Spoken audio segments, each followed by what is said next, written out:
Readers of the Scaliger history version enthusiastically quote so-called ancient books, but only when they were carefully edited by their friends, the Jesuit and Benedict monks, who gave them a hand and edited the books to fit the agenda of Scaliger and Petavius. That is why, when genuine and unedited ancient books surface, they are unwelcome because they are uncomfortable. I was able to trace any information about only 34 out of the supposedly few hundred tablets that have been found in Romania. These are the so-called Sinai tablets.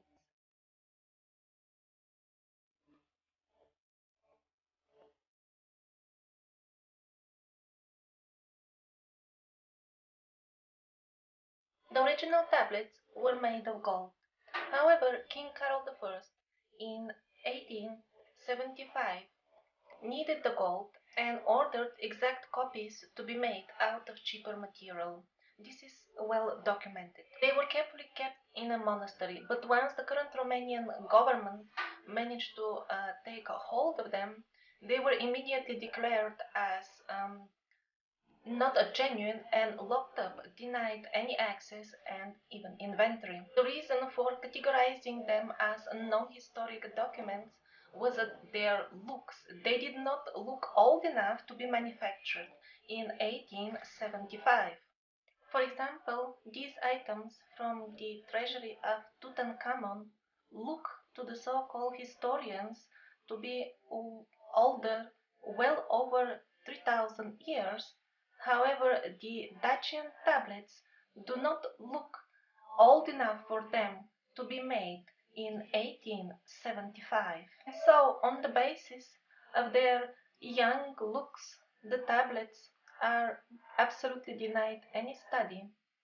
Access to them is banned, and they're slowly disappearing. And this is the way, this is the standard procedure to deal with artifacts, with the books that are not comfortable to the Scaliger version of history. Actually, the Dacian Sinai tablets are a very small tip of the iceberg. What to speak of few tablets? The full cities of the Dacian kings stay absolutely unexplored, buried in the ground.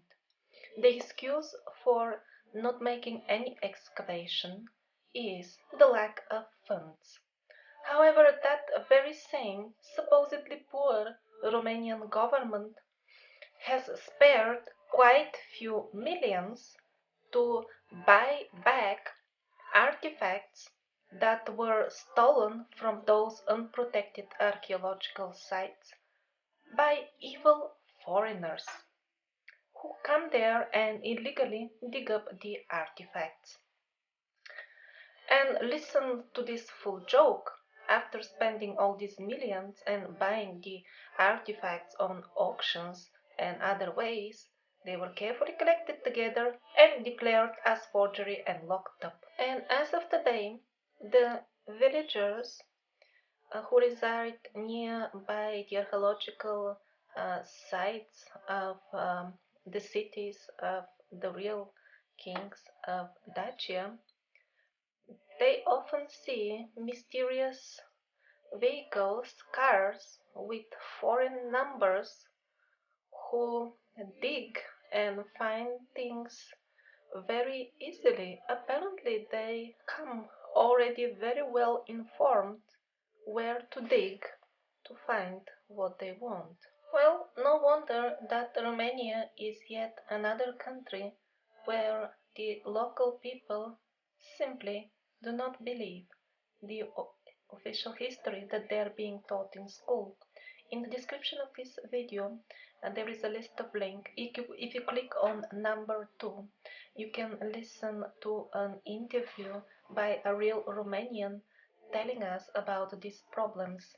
And if you click on number 1, that would be more information on the Dacian Sinai tablets.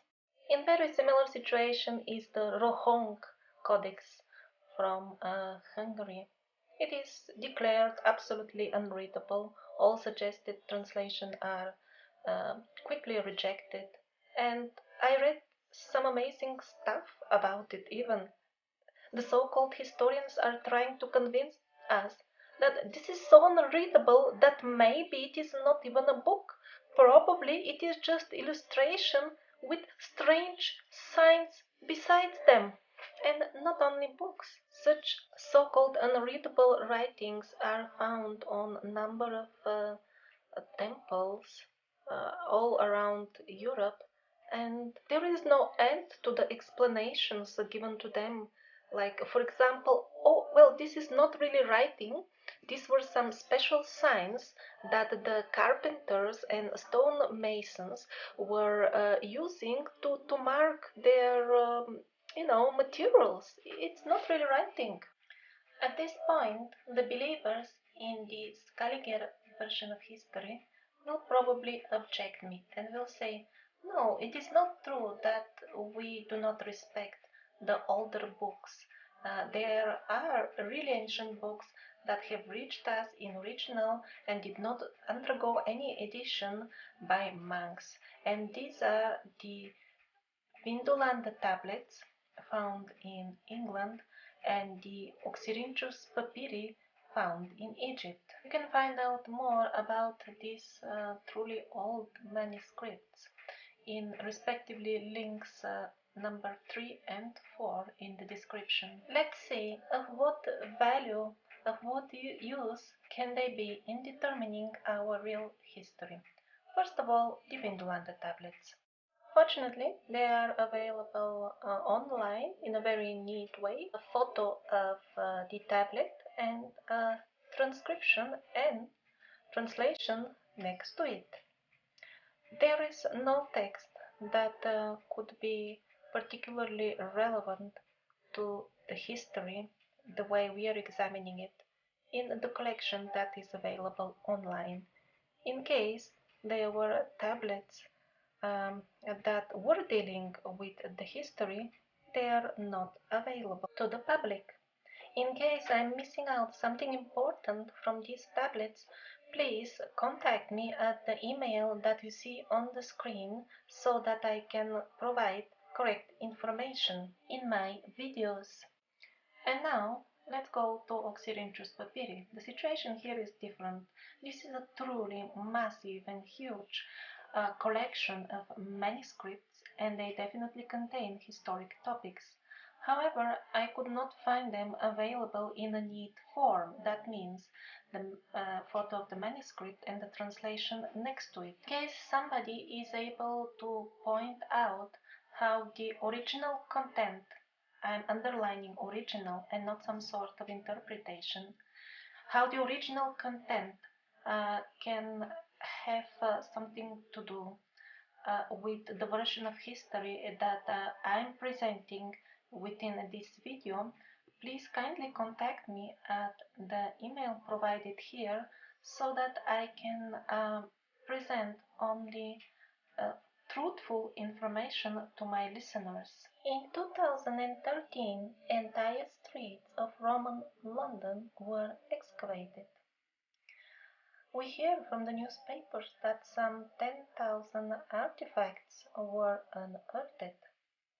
I don't know what is the situation now, but some 1 year after they were taken out, still we had photos of only 5 of them. I wonder why they were not in a hurry to show us what were these 10,000 objects. Some newspaper articles mentioned that written tablets were also amongst the findings.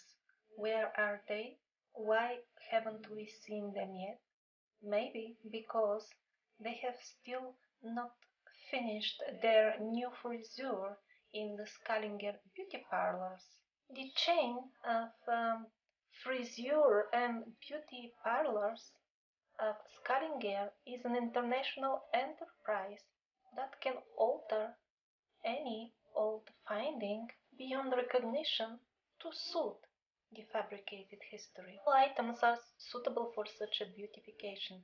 Some artifacts just don't fit so dramatically the Scaliger history that they are simply unfit for public view, and they're being locked up in the cellars of the museums, and no wonder all of the museums in the world display an average of 15% only of their artifacts, and the rest is not available for public and for researchers.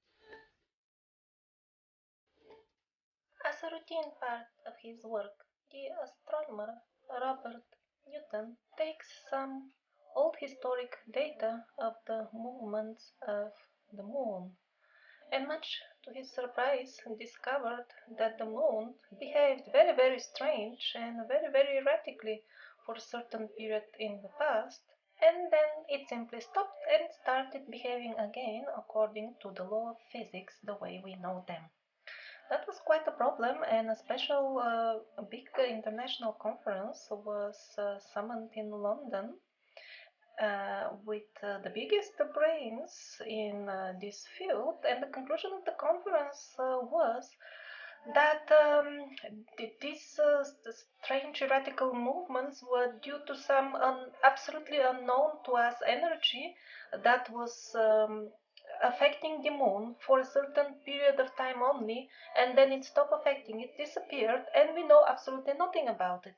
However, Anatoly Fomenko had the feeling that the forces behind these things are not that mysterious and maybe could be explained, and he took to the task of looking into the matter. While examining the historic records of the lunar eclipses that were used by Robert Newton, he discovered discrepancies in the way that these eclipses were placed on our current historic timeline, and the problem was that this placement was according to their relative time according to historic events. In more simple words, the old records of the eclipses were absolutely correct. However, nowadays we have placed them on wrong dates. The theory of Fomenko was confirmed by the fact that when he placed the lunar eclipses in their correct position, then all of a sudden the moon started behaving absolutely normally according to all laws of physics, and there was no mystical energy at all. And at this point, the Scaliger international chain of historic frisue parlors for artifacts started getting in trouble because Anatoly Fomenko started applying his newly discovered knowledge and algorithms to calculate not only the correct movement of the moon, but also the correct timing of the historic events. What he found out was absolutely shocking even for himself. Many of the historic events were artificially sent to the past, some of them with over 1,000 years. His further work started revealing that not only sending back in time, but also monstrous distortion of historic truth was going on. He spent long years of his life trying to recreate the real history, and it was well worth it. Few million people in Russia nowadays read and accept his books as the real history of their country and the world, although the history he suggests is unimaginably different from what we have learned in school. Many of the well-educated people in Russia respect and believe Fomenko. Just one example is Garry Kasparov, chess grandmaster, world chess champion, writer, political activist, considered by many to be the greatest chess player of all time. I personally don't agree with some small details in the reconstructed history of Fomenko, and so does he. That is his personal opinion. He himself says, I'm sure I have made some mistakes in the reconstruction. However, his overall timeline is absolutely 5,000 times more correct than the official history of Scaliger.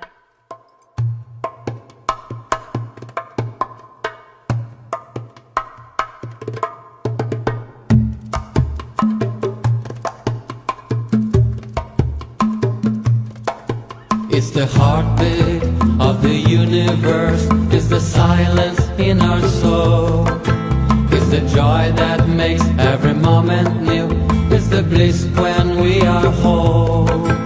It's the heartbeat of the universe, it's the silence in our soul, it's the joy that makes every moment new, it's the bliss when we are whole.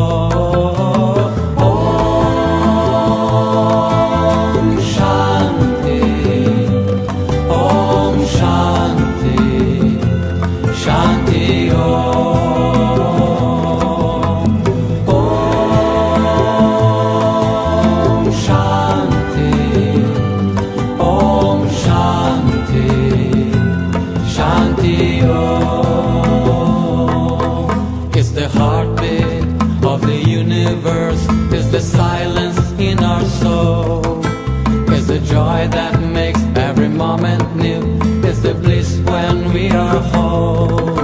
It's the heartbeat of the universe. It's the silence in our soul.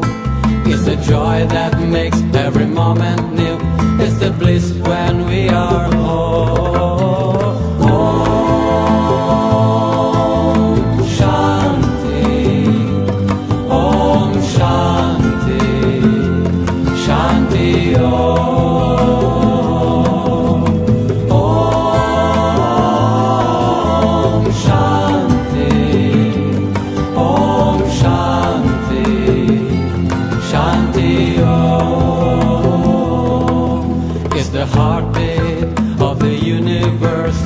Silence in our soul.